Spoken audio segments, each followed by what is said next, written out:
Welcome to the last day of June 2023. We're halfway through the year. Your Day Weather Podcast is being brought to you by Cowboy State Daily. Check them out at cowboystatedaily.com. Well, it's really more of the same, but there are some subtle differences today, which will lead to cool temperatures across a large part of the region, more shower and thunderstorm activity. So we're going to see more thunderheads, more clouds building up, billowing up, and more threats for severe weather in the region, much like we've seen really all week, and especially the last 2 weeks. Just a lot of severe weather. Cooler conditions were going to be found today as a trough of low pressure is swinging through. So this is going to lead to a good chance for shower and thunderstorm activity, especially east of the divide, which has really been the case here all week. The action's been along and east of the divide. A little bit of the west of the divide yesterday did see some showers and thunderstorms. Now, we do have severe weather risk again, but the risk is going to be shifting a little more south and a little more east. So into southern Colorado, into Kansas, then into the Corn Belt and Midwest is, I think, where the more active severe weather will be, as temperatures are actually going to be cool enough to ratchet back the severe weather threat in some areas that have had daily severe weather. Now, temperatures are going to rebound for the weekend.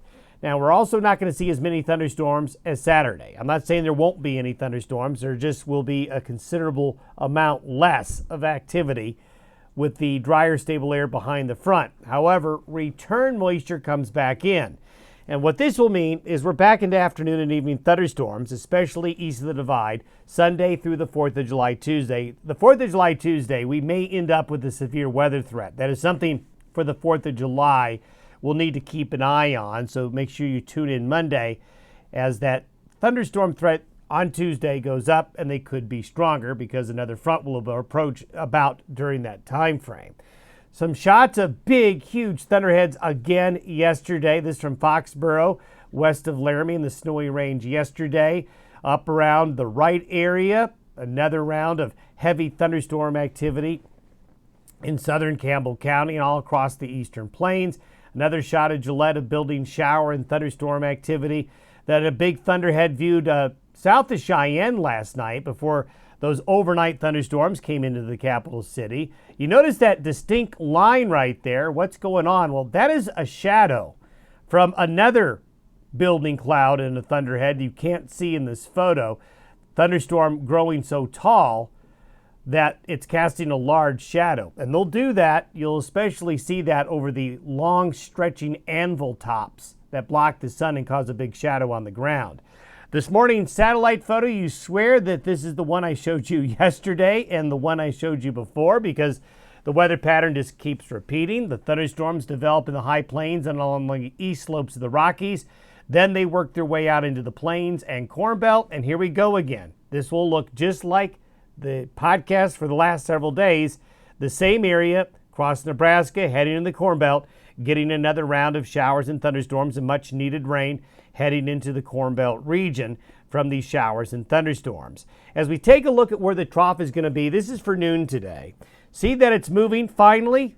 All week it's been back here. So it's finally moving and it's right on top of us. This is why the severe weather threat is going to be kind of more down into this area today, with cool air coming in along this trough. Many areas today across Wyoming, even some parts of Colorado, might not even leave the 60s today. Going to be quite cool as this trough comes on through. Now, this trough is going to kind of penetrate this high a little bit, maybe bring some modest relief to the heat in the south, but it's also going to trigger severe weather, as you'll see here in a minute, in the Midwest. These are the temperature anomalies by noon today. So you can see this region. The exception will be Montana, southern Canada, along the west coast into the south, kind of some cold sandwiched in some heat down here and some heat here and some heat here. So there's going to be heat in the west, but in the middle of the west, not so much. Temperatures will be well below average. This is where the shower and thunderstorm coverage will be by later today.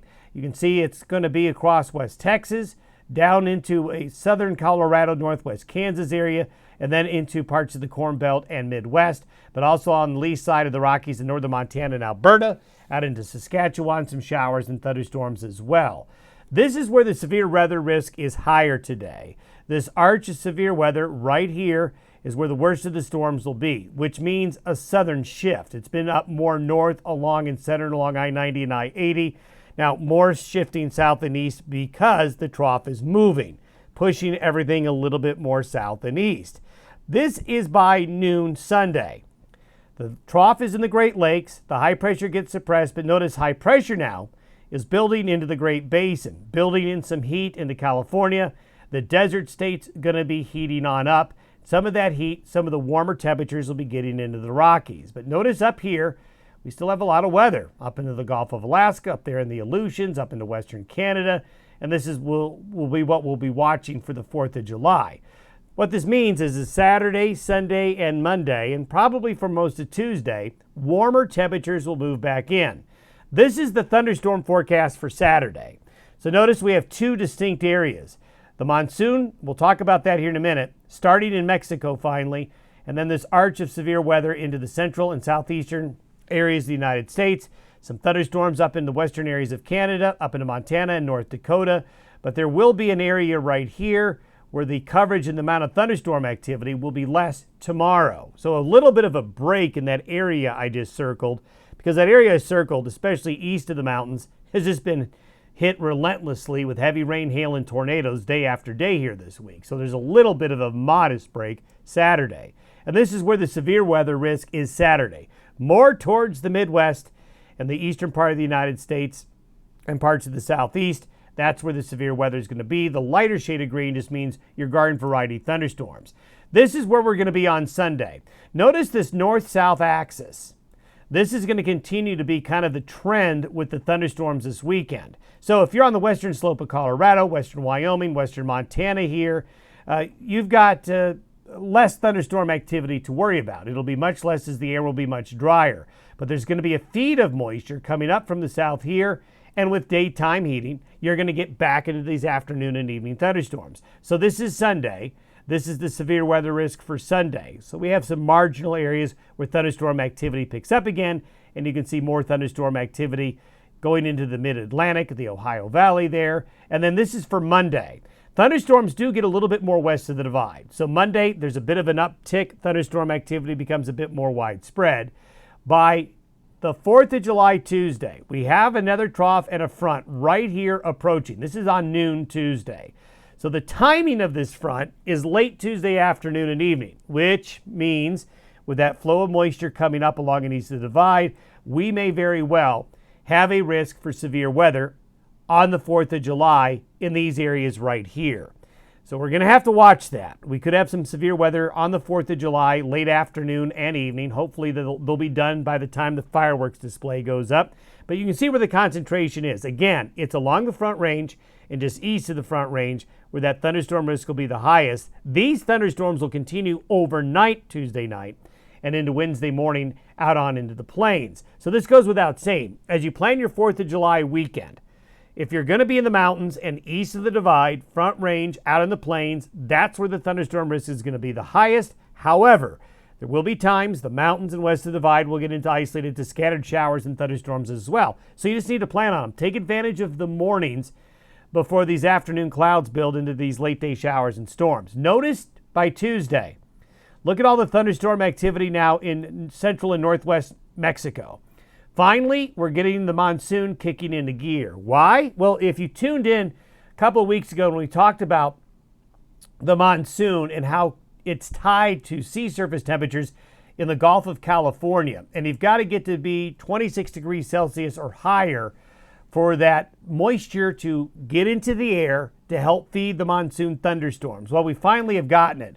The northern part of the Gulf of California that was really cool this spring because of the cold winter is finally warming up. And you see the sea surface temperatures rising here, getting above 29, 30 degrees Celsius. So you've got the warmer waters now.